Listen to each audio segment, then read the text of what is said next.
रोशनी और आवाजों का मेला, 50 कहानियां, एक सपना बसेरा। कोई हंसाएगा, कोई रुलाएगा, कोई मंजर दिल को जगाएगा। संग चलेंगे, साथ निभाएंगे, ये सफर मिलके हम सजाएंगे। इस आवाज़ में हमें दर्पण दिखाती 17 दिन 50 कहानियों की आज शाम में मैं रचनामतीश नंदन मंच की संस्था की ओर से आप सबका हार्दिक स्वागत और अभिनंदन करती हूँ। अपनी सनातनी परंपरा का निर्वहन करते हुए आज के कार्यक्रम का शुभारंभ मां सरस्वती की आराधना और दीप प्रज्वलन से करने के लिए मैं आमंत्रित करती हूँ आदरणीय डॉक्टर मंजू कर्नाटक जी को। मैं अनीता शुक्ला जी से निवेदन करती हूँ कि कृपया मार्गदर्शन करें। अनुपमा शरद जी और रंजना मिश्रा जी कृपया मंच पर आए आप लोग।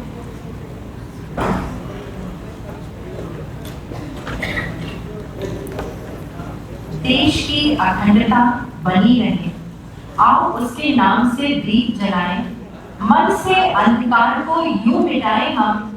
नाम हो इतिहास में, प्यार हो हर सांस में, विपत्तियों से जूझते कदम बढ़ाएं, हर तरफ हो दीप और प्रकाश ही प्रकाश हो। अपने इस प्रयास को आगे बढ़ाएं हम। देख रहे हैं देवलोक से देव हमारी परंपरा को, जहां में अपनी जीत का डंका बजाएं हम। आर्यावर्त के इस भूतल का मान बढ़ाएगा।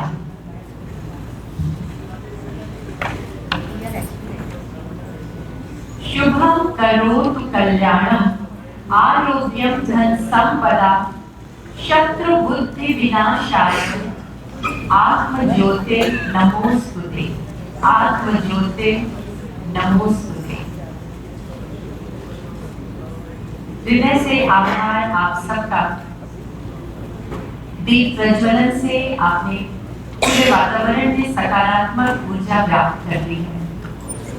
बहुत बहुत धन्यवाद आप सब लोगों का।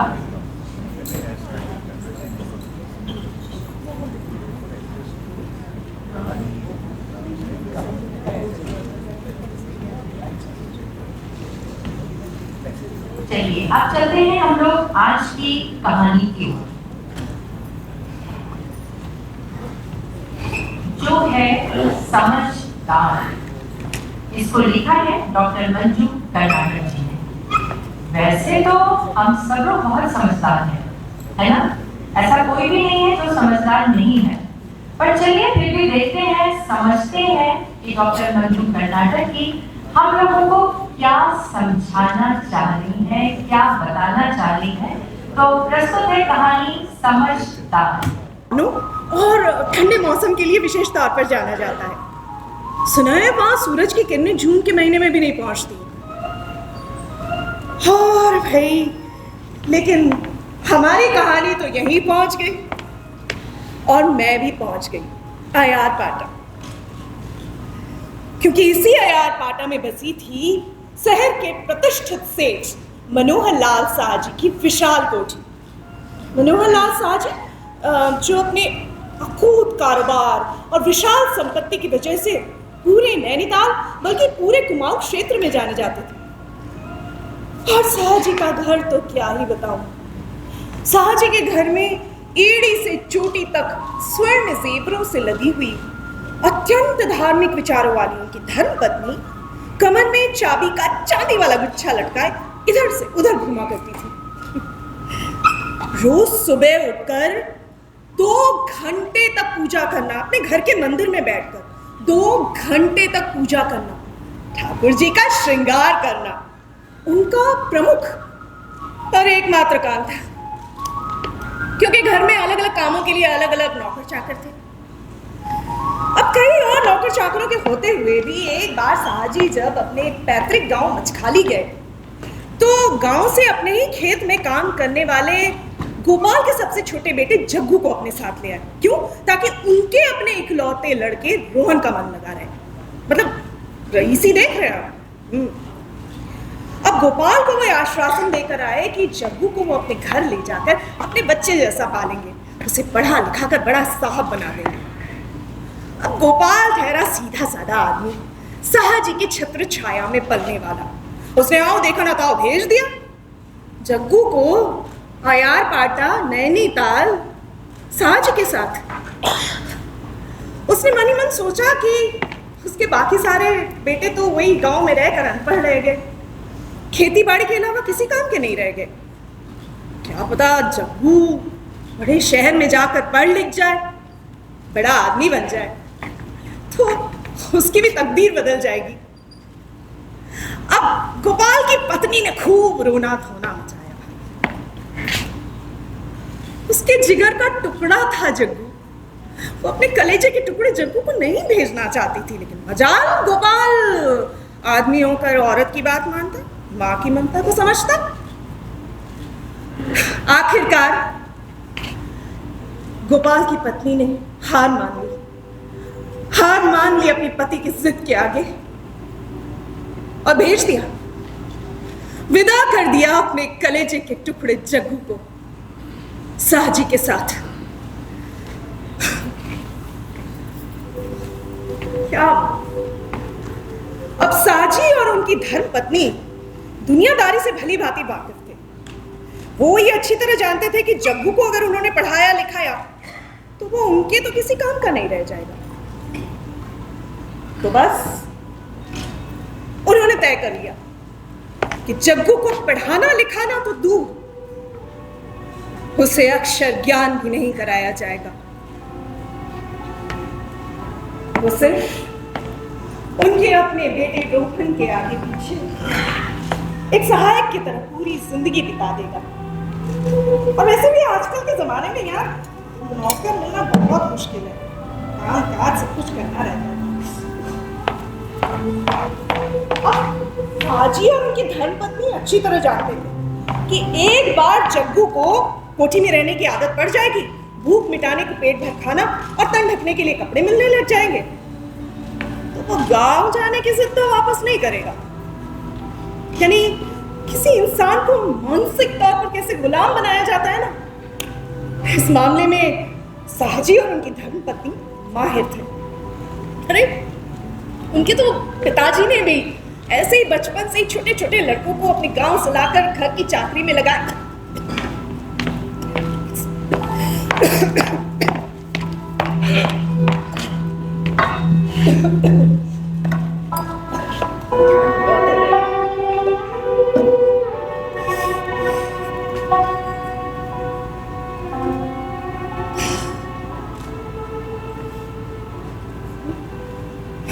हाँ, तो मैं क्या कह रही थी? हाँ, चाकरी में लगाया रखा था।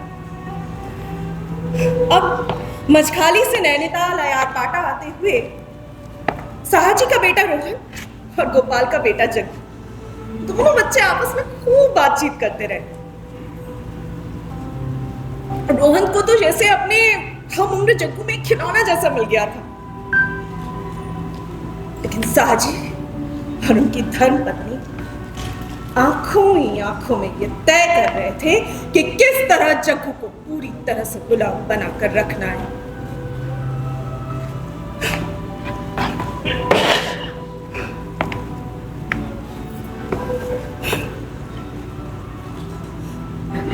आज जग्गू को मचखाली से आयार पाटा नैनीताल आए हुए पूरे 3 महीने बीत चुके थे। रोहन पढ़ाई करता, नियमित तौर पर स्कूल जाता, और जग्गू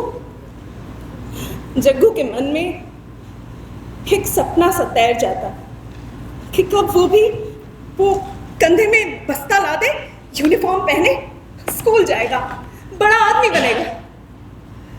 उसने कई बार साहजी से पूछने की कोशिश भी की, लेकिन उनकी आंखों के भाव देखकर उसे फिर कभी कुछ पूछने की हिम्मत नहीं हुई। धीरे धीरे वो जग्गू का एक रूटीन सेट हो गया। वो हमेशा रोहन के इर्द गिर्द घूमता रहता था, वो उसके छोटे बड़े काम करता, उसकी हर फरमाइश को दौड़ दौड़ कर पूरी करता। रोहन जब खेलने के लिए जाता तो सारे खिलौने, सारे उसके सामान, सब कुछ उसके साथ लेकर चलता।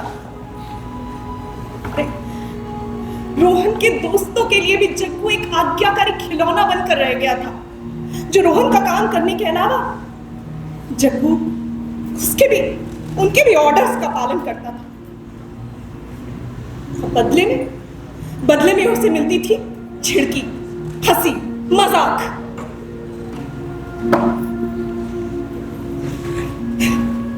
नैनीताल की कड़कती सर्दी में घर का इकलौता बेटा रोहन जब शाम से पढ़ने बैठता तो 10-11 साल का नौकर जग्गू उसे गर्मा गर्म दूध, मेवे और गरम गरम पराठे का नाश्ता देते हुए तृष्णा भरी नजर से देखता और सोचता,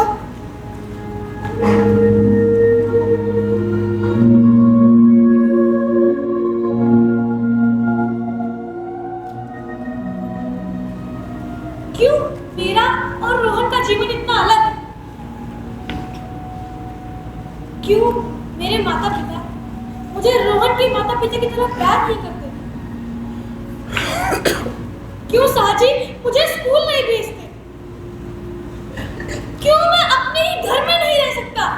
क्यों भगवान, क्यों?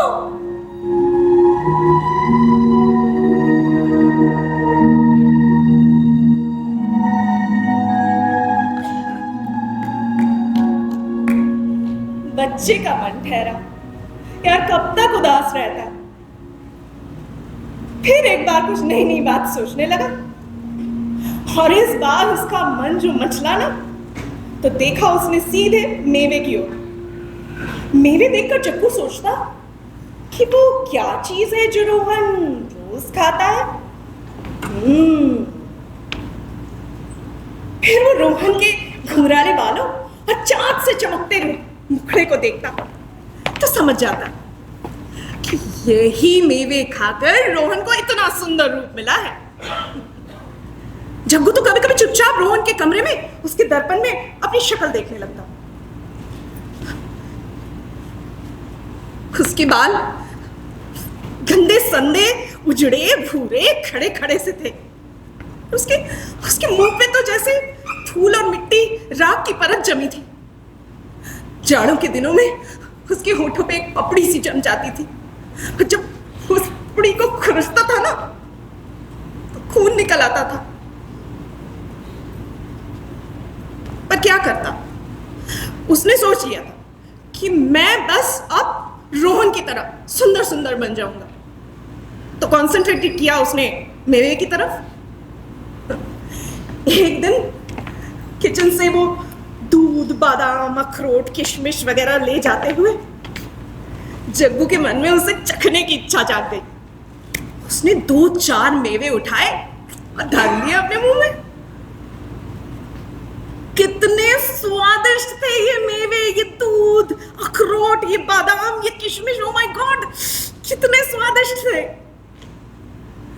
जग्गू को लगा कि ये मेवे, अखरोट, बादाम वगैरह खाकर उसके चेहरे पे भी रोहन जैसी चमक आ जाएगी। तो बस उसका नियमित क्रम बन गया कि रोज किचन से दूध, मेवे वगैरह ले जाते हुए वो 2-4 मेवे उठाता, धर लेता। लेकिन 2-4 दिन ही बीते होंगे कि उसे साहजी की धर्म पत्नी ने रंगे हाथों पकड़ लिया और फिर उसकी जो पिटाई हुई। नहीं मालकिन, नहीं मालकिन, माफ नहीं खाऊंगा।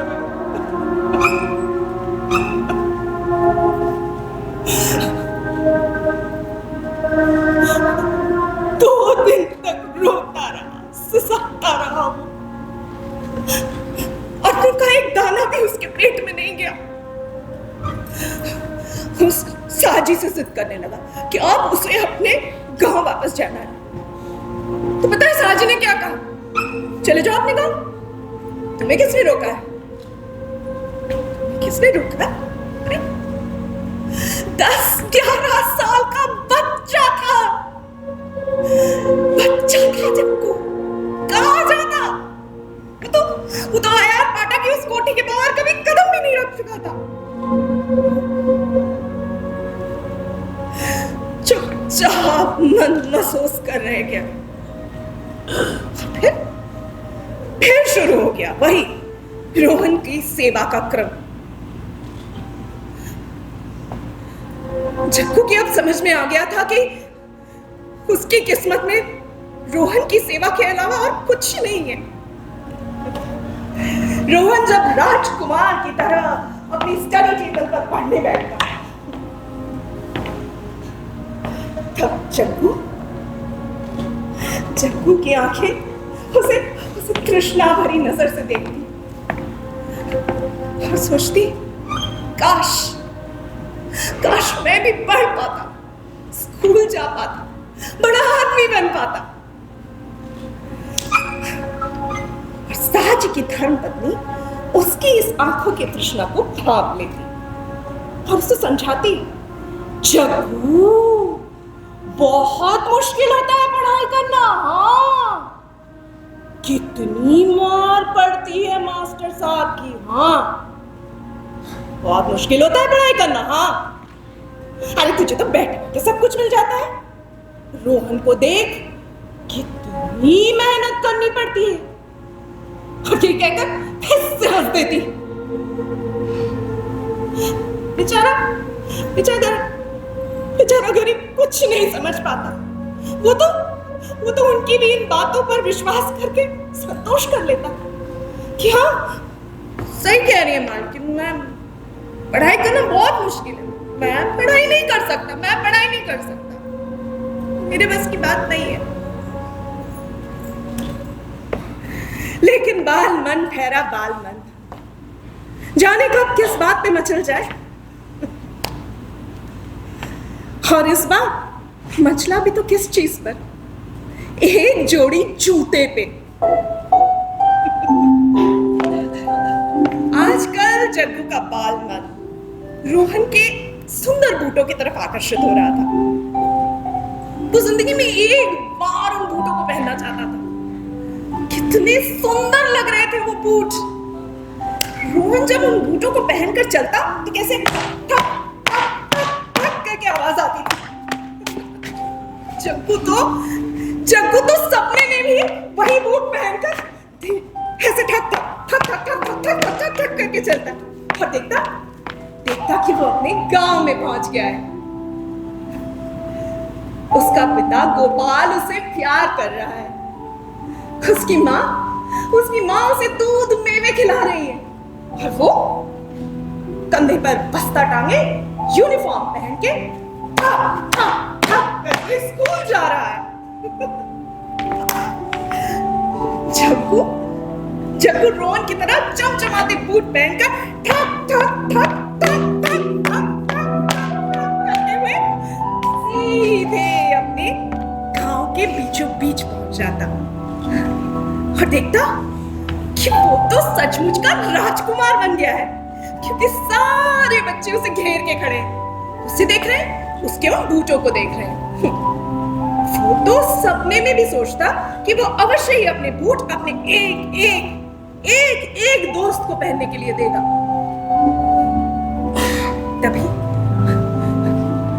तभी साहजी की धर्मपत्नी उसे ऐसे झिड़क कर उठा देती, झिंझोड़ के उठा देती, झिड़कियों से उसे किचन में भेज देती। उसकी आंखों से आंसू ढलकने लगते, लेकिन उन आंसुओं को देखने वाला वहां कोई नहीं था। और एक बार फिर रोहन के स्कूल जाने की तैयारी में वो व्यस्त हो जाता था। वो मन ही मन सोचता कि उसके पास तो महज एक जोड़ी चप्पलें हैं जिन्हें पहनकर वो बर्फ में भी बाहर चला जाता है। आजकल उसने देखा था कि उसके पांव की जो उंगलियां हैं ना, वो कुछ मोटी मोटी सी हो गई हैं, कुछ सूज गई हैं, लाल लाल सी हो गई हैं।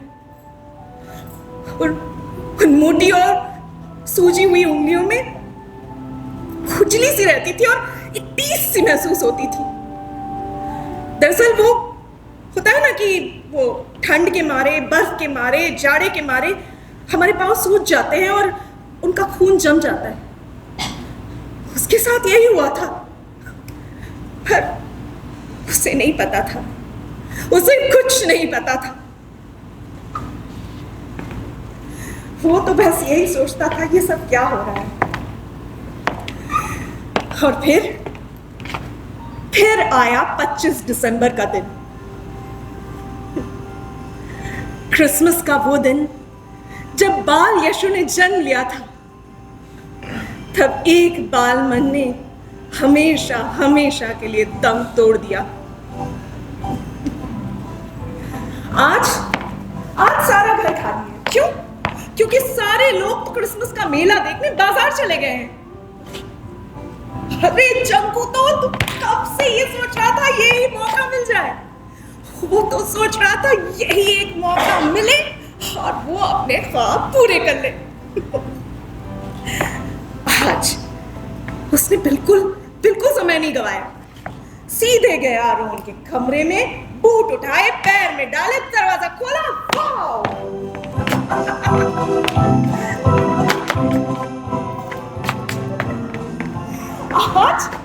आज वो बहुत खुश था। आज ये ऐसे चल रहा था। आज उसकी मन चाही मुराद पूरी हो गई थी। चक्कू को लग रहा था कि वो सचमुच का राजकुमार है जो अपने ख्वाबों के आसमान में उड़ता चला जा रहा है। ठक ठक ठक ठक ठक ठक ठक ठक ठक ठक ठक ठक।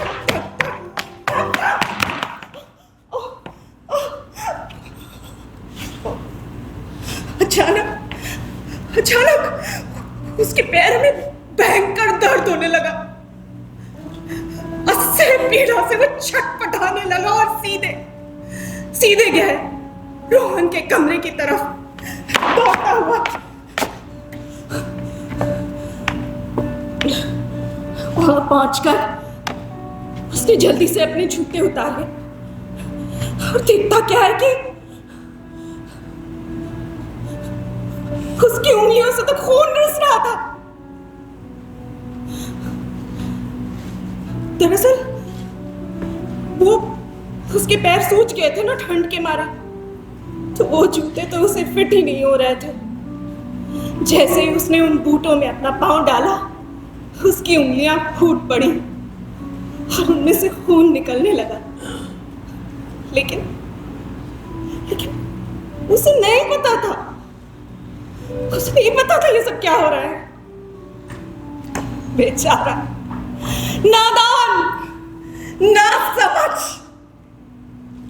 समझ ही नहीं पाया उसके साथ ये सब क्यों हो रहा है। सोचने लगा, अच्छा है मेरे पास भूत नहीं है, मुझे इतनी तकलीफ तो नहीं होती। हाँ अच्छा है। आज उसे समझ में आ गया था कि रोहन की जिंदगी और उसकी जिंदगी कुछ अलग है और वो मानसिक गुलामी की एक शाश्वत, अविरल और कभी न रुकने वाली धारा में बहता चला गया।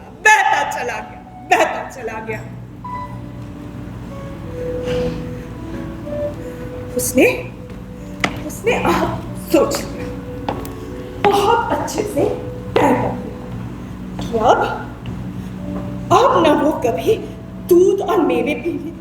दूध पीने और मेवे खाने की जिद करेगा, ना स्कूल जाने की जिद करेगा और न कभी बूट पहनने की।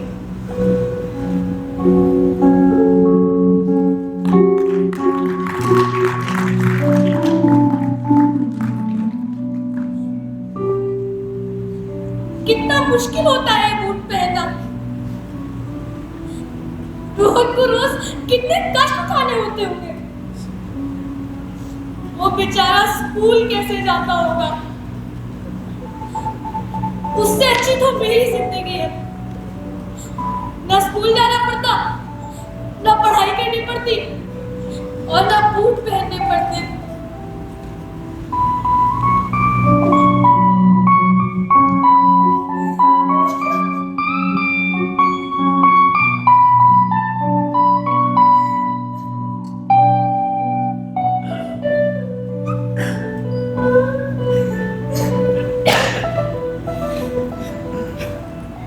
शायद 10-11 साल की उम्र में ही उस छोटे से बच्चे जग्गू ने अपनी नियति के आगे घुटने टेक दिए थे। ऐसे ही न जाने कितने ही बच्चों को अज्ञानता के अंधेरे में, बेकार श्रम के अंधेरे में अपना बचपन गुजारना पड़ता है। तो क्या हुआ? क्या फर्क पड़ता है? क्या फर्क पड़ता है?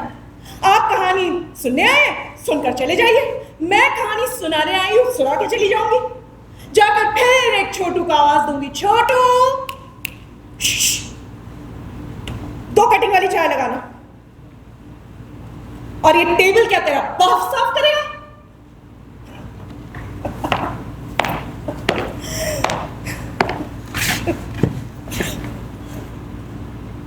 हे भगवान, तो ऐश्वर्य भी देता है तो हम जैसे कठोर लोगों को, जिन्हें अपने स्वार्थ के अलावा किसी का दर्द नहीं समझ में आता।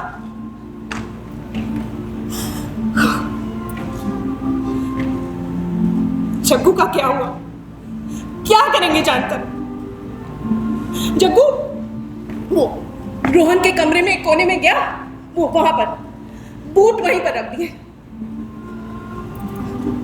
एक आखिरी बार उसने बूट को हसरत भरी निगाह से देखा, फिर हमेशा के लिए अलविदा कह दिया अपने बूट पहनने की इच्छा को। और फिर अचानक क्या हुआ कि उस अकेले कमरे में वो दहाड़े मार मार कर रोने लगा। वो आवाज मुझसे नहीं भूली जाती। ऐसे रो रहा था, मैं भूल नहीं सकती हूँ। मैं वही थी, खिड़की से उसे देख रही थी, लेकिन मैंने कुछ नहीं किया। वो रोता गया।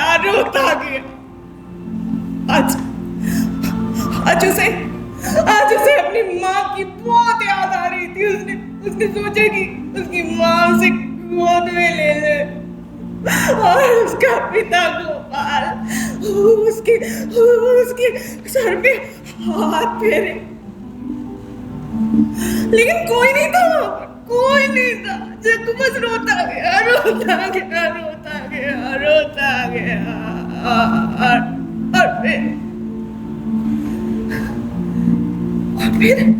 और फिर उसकी आंखों के आंसू सूख गए। और जब उसकी आंखों के आंसू सूख गए ना, तो उसने रोना बंद कर दिया और लग गया यार घर के इतने सारे काम है वो करने हैं। अरे उसी रोहन के आने से पहले वो कमरा साफ करना है, सब कुछ ठीक ठाक करना है। तुम समझते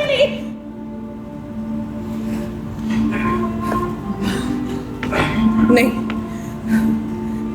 सिर्फ साजी और उनकी धर्मपत्नी की वजह से नहीं, आपके और मेरी वजह से आज एक 10-11 साल का छोटा सा बच्चा जग्गू बन गया था, सयाना और समझदार।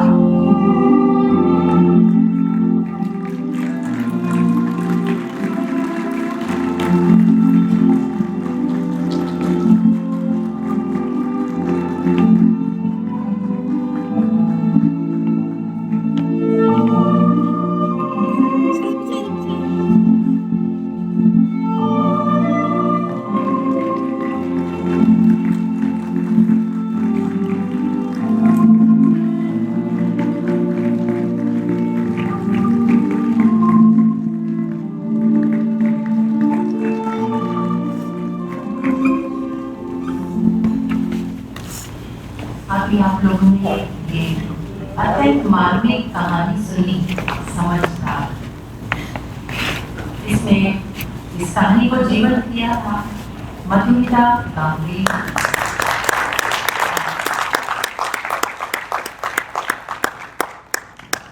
हेमंत शुक्ला।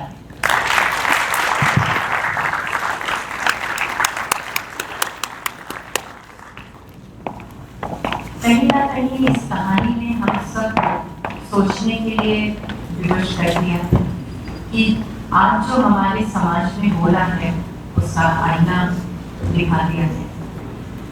तो आइए अब हम लोग जानते हैं जिन्होंने इस कहानी को लिखा, उनका परिचय, उनके बारे में जानते हैं। इस कहानी को लिखा डॉक्टर मंजू कर्नाटक ने। आप लखनऊ निवासी हैं। आपने संस्कृत में पीएचडी किया हुआ है। आपने शिक्षण कार्य डिग्री कॉलेज में, इंटरमीडिएट कॉलेज में और माध्यमिक शिक्षा संप्रति सेवानिवृत्त हुई है। आपके 3 शोध पत्र प्रकाशित हुए हैं, 2 कहानी संग्रह प्रकाशित हुए हैं एवं पुरस्कृत भी हुए हैं। आपकी लगभग 164 कविताएं अमर उजाला के पेपर में प्रकाशित हुई हैं। अनेक पटलों पर काव्य पाठ का आपको अनुभव है। तो जोरदार तालियों से स्वागत